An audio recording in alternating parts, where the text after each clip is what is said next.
Good morning, everyone.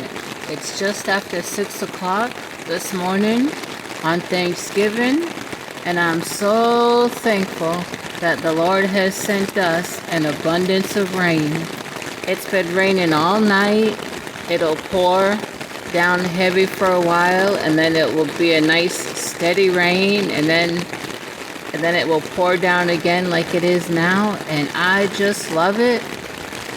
Texas has really needed this rain, and I just love the sound of it, and it's going to be wonderful for the ground and for the lake and for farmers. And I'll tell you, the Lord is just always on time. It's just wonderful to listen to.